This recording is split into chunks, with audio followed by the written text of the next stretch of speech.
Jumpa lagi di channel Kedu dengan saya Punju Setiawan. Ada beberapa file lama yang saya buka di PC. Nah, itu ada saya biasanya kan dokumentasi ke sana kemari ya, namanya juga hobi begitu ya, atau misalkan iseng lah, iseng-iseng berhadiah.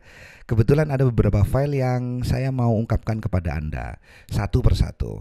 Yang pertama adalah tentang pondok pesantren di perkotaan. Jadi ini pondok didirikan oleh teman saya sendiri di daerah Sedati, Sedati Juanda, Pabean ya, Pabean Sedati Sidoarjo. Ini kawasannya di pinggiran perbatasan antara Surabaya dengan Sidoarjo. Kawasan yang menurut saya itu jadi lingkaran emas nantinya ya. Kenapa? Karena ada bandara Juanda di situ. Mau nggak mau ya, ada bandara sekelilingnya juga mesti gak kerek harganya itu. Dan memang terbukti kawasan ini lebih mahal ketimbang di daerah Surabaya pinggiran yang lain. Dan suasananya sudah kayak Surabaya meskipun daerahnya Sidoarjo. Jadi ini adalah kawasan yang ya kalau Anda punya duit silakan investasi di daerah Bandara Juanda situ, karena mau gimana lagi. Di Jawa Timur itu Kediri bangun juga belum. Kemudian Lamongan dulu pernah ada isu mau bangun bandara juga belum. Yang jadi itu kayaknya Banyuwangi ya. Banyuwangi sudah jadi bandara. Cuma daerah yang lain kalau mau memakai alat transportasi yang cepat dan efisien kayak pesawat terbang, ya mau nggak mau kalau Jawa Timur ke Bandara Juanda saja. Makanya kemudian tempat kumpulnya orang. Balik lagi ke teman saya tadi itu, jadi dianya dirikan pondok sendiri. Ya artinya pondok yang dia dirikan sendiri, jadi tidak ada warisan pondok sebelumnya ya. Ini yang saya respect karena memang anak pesantren itu biasanya, terutama di pesantren saya itu kan ada titah itu yang bilang bahwa orang besar adalah orang yang mengajar ngaji di surau terpencil. Itu dikatakan sebagai orang besar, kiainya seperti itu. Tapi realitanya mungkin dari 6.000 atau karena 6.000 lah, misalkan 100 orang gitu mungkin yang jadi kiai cuma satu orang. Tapi masih untung lah ya, ada yang jadi kiai ya, yang lain ya rata-rata jadi apa selain kiai lah gitu. So saya ke tempat itu dan memang mendirikan pondok itu nggak semudah yang dibayangkan. Diawali dengan ya wis jalan dulu, jadi yakin jalan dulu. Ditemplei apa ya namanya, kayu-kayu begitu, kemudian untuk kelayakan pendidikan agama di situ, wah saya respect sekali ya, dan memang swadaya sekali. Jadi dia punya jamaah internal yang mungkin konsultasi spiritual ke dianya atau misalkan konsultasi ABC ya, kemudian menyumbangkan sesuatu ke pondok. Jadi ketika setahun yang lalu pondok ini dipugar ya. Oke, sebelum dipugar, saya mau terangkan sedikit lokasinya yang di pondoknya itu ya. Jadi pondok itu ada jublangan di tengahnya itu, ada jublangan besar. Jadi jublangan itu bukan apa pondok ini mengenal entrepreneurship kemudian jadikan kolam gitu, enggak gitu ya, ceritanya enggak gitu. Itu lubang besar. Kolam itu adalah kolam bekas orang-orang dulu, orang-orang sekitar kampungnya itu bikin batu bata. Jadi bikin batu bata, ngambil tanah di situ ya kan, kemudian dibakar, kemudian jadi tembok. Itu berlanjut ya sampai akhirnya jublangan itu gede sekali, lumayan lah ya, ukurannya itu mungkin antara 6 meter kali berapa ya, 10 lah, pokoknya gede itu, dalam juga sekitar 3 meteran. Jadi pondoknya itu didirikan di atas kolam tersebut. Jadi untuk anak-anak yang ngaji, untuk TPQ-nya itu dikasih bambu gitu ya, kemudian jadi alas. Jadi kalau jalan klodak. Itu waduh perjuangannya kelas dunia ya. Akhirnya setahun yang lalu kalau nggak salah, setengah tahun, pokoknya tahun lalu lah, itu pondok itu diuruk ya, diuruk entah itu berapa sertu yang masuk ke situ. Saya juga nggak tahu gitu kan. Pokoknya banyak banget ya, dan dibantu oleh banyak orang. Alhamdulillah sekarang sudah rabatan, jadi sudah ada santri-santrinya atau anak didiknya itu sudah ngajinya nggak di atas geladak lagi, tapi sudah di atas rabatan lantai, dan jublangan itu tertutup ya, tertutup. Jadi memang menurut teman saya ini pernah bilang ke saya ya, mendirikan pondok itu beda dengan mendirikan masjid. Kalau masjid kan identiknya adalah untuk kepentingan orang banyak, kan rata-rata seperti itu, image-nya kan seperti itu.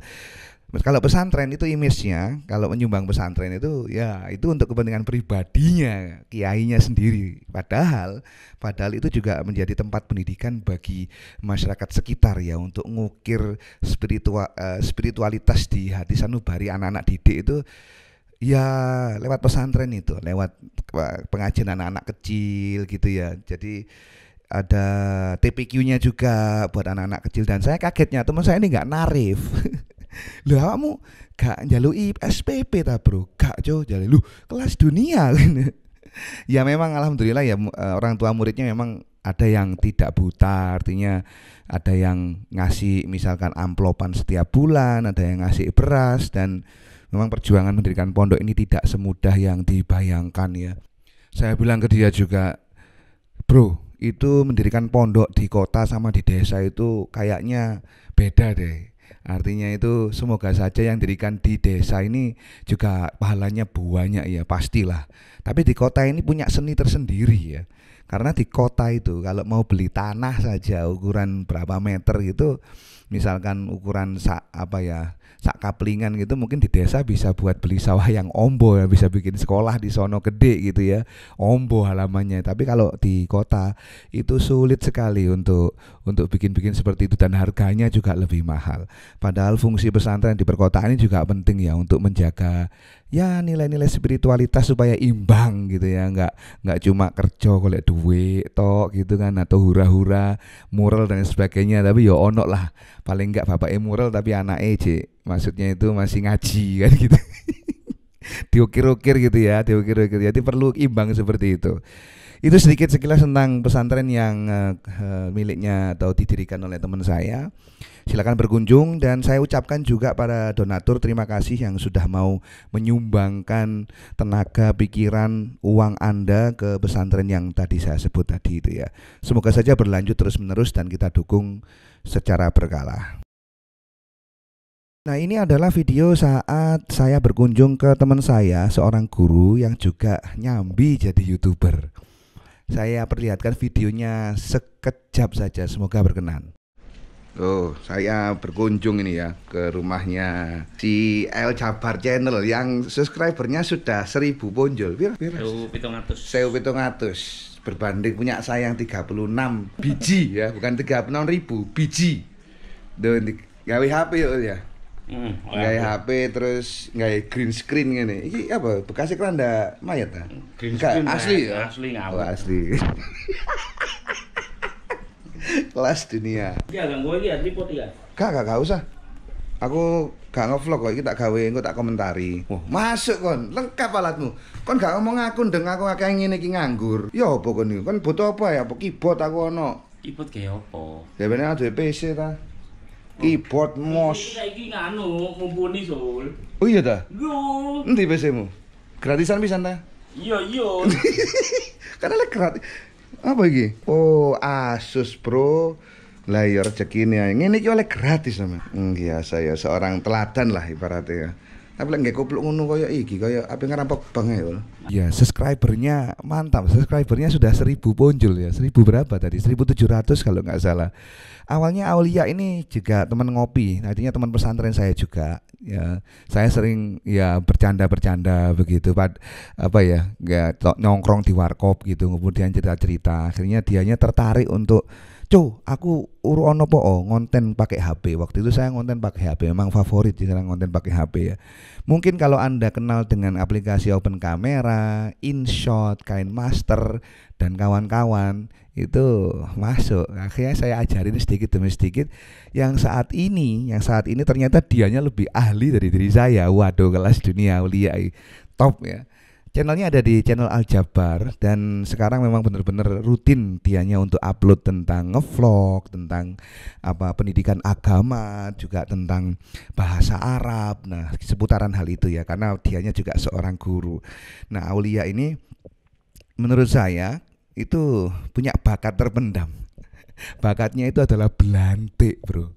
Belantik Rojokoyo adalah hewan-hewan memamah biak ya, kayak sapi, wedhus, itu dia punya bakat di situ. Setiap Idul Adha itu mesti banyak sekali orderan yang dia dapat dari belantik seperti itu. Saya pernah bilang, "Awakmu gawe konten belantik po, bro." Belantik po. Nah, urusannya apa saya datang ke Aulia pada malam hari itu? Karena saya ngajak beliaunya ini untuk kumpul-kumpul dengan teman yang lain. Jadi saya memang jarang sekali untuk kumpul-kumpul dengan teman-teman karena memang saya yakin setiap orang punya kegiatan masing-masing, teman-teman saya ini punya kegiatan masing-masing. Jadi untuk bertemu itu jarang dan saya menghormati hal itu juga. Tapi kebetulan juga ini ada teman yang asli Sidoarjo, asli Surabaya. Sidoarjo datang dari Jakarta lah. Dia ngerantau setahun setengah di Jakarta dan ini balik. Saya pengen tahu kabarnya. Akhirnya nyantol. Ada beberapa teman yang juga ikutan gitu ya. Wah, nggak apa-apa. Wis, ayo wis. Nang di.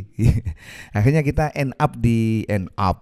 Kita ngobrol-ngobrol di warung kopi biasa, standaran warung kopi, bukan Starbucks. Kenapa gak Starbucks? Ya karena duit soalnya. Enggak ya, di warung kopi daerah Juanda situ kita ngobrol satu sama lain gitu ya. Bercanda, gojloki, memori. Ya, dulu gimana? Itu momen yang mungkin bagi saya sangat jarang terjadi karena jarang sekali kumpul. Tapi kalau sekali kumpul ya begitu, ngocos gak karuan ya. Tapi saya yakin satu hal, bahwa kumpul seperti ini itu membawa silaturahmi. Entah orang itu datang untuk show off ya, mungkin bawa Ferrari atau mungkin bawa mobilnya yang baru beli, atau misalkan apapun, saya wis monggo-monggo saja. Saya nggak peduli akan hal itu. Tapi saya peduli satu hal, bahwa energi silaturahmi itu membuka rezeki. Itu benar sekali, membuka rezeki. Baiklah, itu saja kita sharing-sharingnya pada malam hari ini. Terima kasih sudah menyimak sejauh ini. Oh iya, informasi bagi Anda, saya ada etalase jualan saya di Instagram, namanya tokbang.id, tokbang.id. Silahkan Anda berkunjung ke sana, siapa tahu barang-barangnya ada yang cocok. Gitu saja, terima kasih, nanti ketemu lagi di lain kesempatan dan sukses selalu, terus semangat kejar impian Anda dan cita-cita Anda. Bye-bye.